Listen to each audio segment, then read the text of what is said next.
សូមអនុញ្ញាតជម្រាបសួរបងប្អូនពុកម៉ែយាយតាតាមបណ្ដាសពស្រែចម្ការហើយក៏សូមជម្រាបសួរទៅដល់គ្រប់បណ្ដាប្រិមិត្តដែលកំពុងតែតាមដានស្ដាប់វិទ្យុឯករាជ្យបាទទូទាំងប្រទេសថ្ងៃនេះក៏វិលមកវិញជួបតាមការសន្យាចឹងប្រិមិត្តព្យាយាមចូលស្ដាប់ហើយនឹងជួយ share បាទថ្ងៃនេះចង់និយាយរឿងច្រើនឲ្យប្រិមិត្តស្ដាប់និយាយពីរឿងសុខភាពថាធ្វើម៉េចឲ្យមានសុខភាពធ្វើម៉េចមានបញ្ហាសុខភាពហើយយើងគួរធ្វើម៉េចបាទចឹងប្រិមិត្តមានចម្ងល់ឆ្ងល់ចង់សាកសួរព័ត៌មាននៅក្នុងកម្មវិធីខ្ញុំដឹងអ្នកដឹងប្រិមិត្តថលចូលរួមតាមរយៈប្រព័ន្ធទូរស័ព្ទ088 78 77 456បាទហើយក្រុមការងារលោកចនប្រុសបាទបើឃើញហើយទម្លាក់ទូរស័ព្ទហើយនឹងថ្ងៃដើម្បីប្រិមិត្តយើងកាត់ចង់ទៅស្ដាប់ការបង្ហាត់បង្រៀនហើយជួបលោកគ្រូផ្ទាល់នៅ Nagavel បាទ Nagavel អញ្ចឹងអាចឃើញហើយទម្លាក់លេខមកដើម្បីឲ្យអីចាអត់តាមានណាទម្លាក់ចូលទេបាទអូខេចូលមើលបាទអាចជួយ share ចូលហើយជួយ share បាទបាទ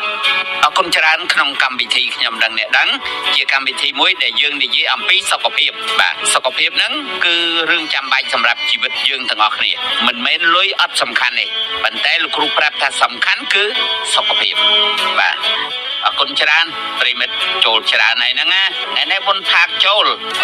មុនគេអីសាមញ្ញចឹងទៅ free style ខ្លះទៅបាទអរគុណច្រើនជួយ share ចូលក្រុមតិចទៅហើយឡើងតិចបាទអរគុណច្រើនហើយកម្មវិធីយើងនិយាយអំពីសុខភាពហ្នឹងមិនមែនចេះគ្រប់គ្នានិយាយសុខភាពបានទេប្រិមិត្តហើយមានគ្រូពេទ្យប៉ុន្មានអ្នកដែលចូលនិយាយ live អញ្ចឹងអត់មានទេហើយវិធីក៏អាចយកជាគ្នាបានទេមិនអត់ឲ្យតម្លៃគាត់ទេប៉ុន្តែ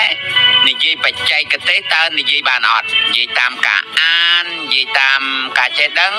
និងតាមយល់ឃើញខុសគ្នាណាប្រិមិត្តនិយាយតាមការអានហ្នឹងផ្សេងទៅនិយាយតាមគេទៅសេឲ្យហ្នឹងផ្សេងទៅនិយាយតាមការចេះដឹងហ្នឹងផ្សេងអញ្ចឹងសុខភាពនេះវាជារឿងចាំបាច់ប៉ុន្តែលោកគ្រូមានជំនាញមាន skill ខាង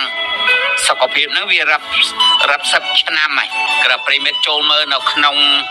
page លោកគ្រូទៅប្រិមិត្តជួយ share មួយទៅសบายចិត្តហើយអ្នកស្ដាប់រ៉ាឌីយ៉ូគ្រាន់តែជួយប្រាប់គ្នាតស្ដាប់វិទ្យុឯករាជ្យបាទវិទ្យុឯករាជ្យមាន5 channel បាទអញ្ចឹងលោកគ្រូរាប់ channel ឲ្យបើមិនបាច់ទេមើលខាងក្រោយក៏បានដែរអញមាន98 95 93បាទឃើញតែប៉ុណ្ណឹងបើណាមើលអីផ្សេងទៀតអត់ឃើញអត់ទេចាំលោកគ្រូបាបក៏បានដែរអញ្ចឹងប្រិមិត្តដឹងហើយ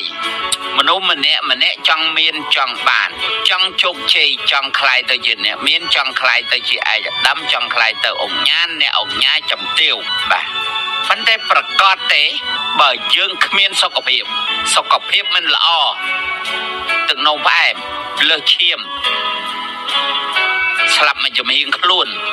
ជំងឺសួតជំងឺថ្លើមជំងឺបេះដូងជំងឺសន្លាក់បាទតែយើងទៅធ្វើធំបានទេហើយយើងអាចคลายទៅជាអីទេឧទាហរណ៍ថាអ្នកคลายទៅជាឯកឧត្តមមានឋានៈស័ក្តិបាទប៉ុន្តែយើងទៅប្រើការអីកើតបើយើងឈឺយើងបានក្រុមងារជាអង្គញាចាស់មានអីមានលុយឯមានជំងឺហ្នឹងយកមកមានអីបានប្រយោជន៍អីជួយសង្គមអីបានបើជិះលើអតិ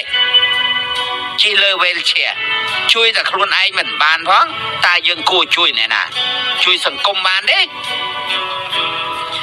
មុននឹងយើងជួយអ្នកដទៃមុននឹងយើងជួយសង្គមត្រូវតែជួយខ្លួនឯងសិនបាទកុំឲ្យដូចអ្នកខ្លះមាត់ជួយសង្គម